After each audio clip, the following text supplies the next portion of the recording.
A for Aachen, B for Bangkok, C for Chennai, and D for Dresden. And when it comes to Dresden, there's also the UN University, which is part of it. Yes, involved. UNU-FLORES. So that is, I think that's very good, because like that it reflects into the global community. The women I have met in India, they are so bright, they are so intelligent, they are so eager to do it their way, to succeed into parts of economy which are male dominated. So it's really a joy to see these women work. We need room for the river, or we need room for the coast. Yeah. So because what we can't do is we can't avoid disasters, or we can't avoid extreme events. I still remember 2011 flood in Thailand, because I was impacted, right? You have to contextualize the solutions. The one size will not fit everybody. So you need to contextualize.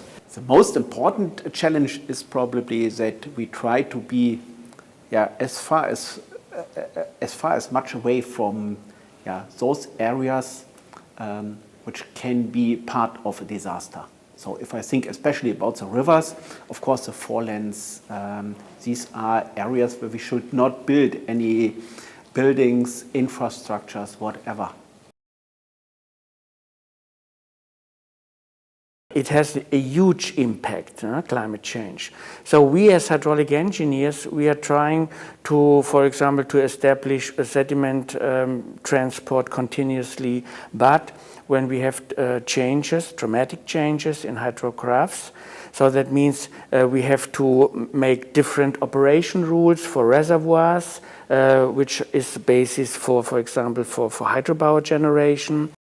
Balance what we do from the constructional side and how to preserve the the ecosystem service of the river landscape.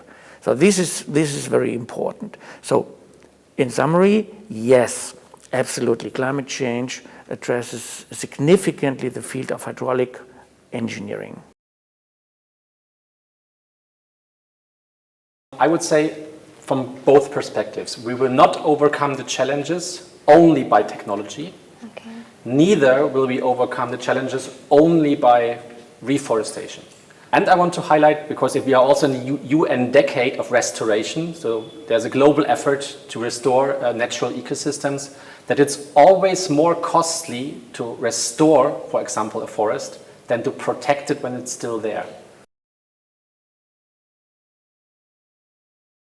Out of 7,000 cities, only some 700 cities have meters, water meters. Everywhere else, water is not charged or charged on an ad hoc basis.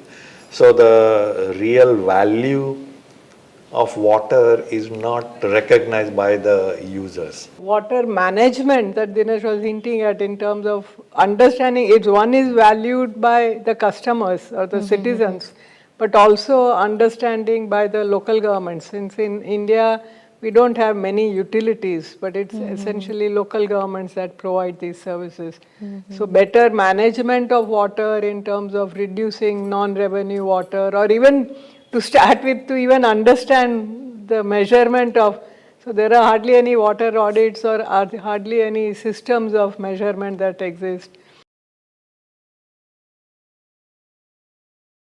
For me, I think one of the biggest challenges we face is how can we quickly implement appropriate wastewater treatment systems and on-site sanitation systems to service the urban poor. You know, the lack of sanitation, we all know, results in lots of problems, particularly impacts on health and environmental pollution, and it pollutes our water sources, you know, and with climate change affecting our water availability, we need our water sources to be clean.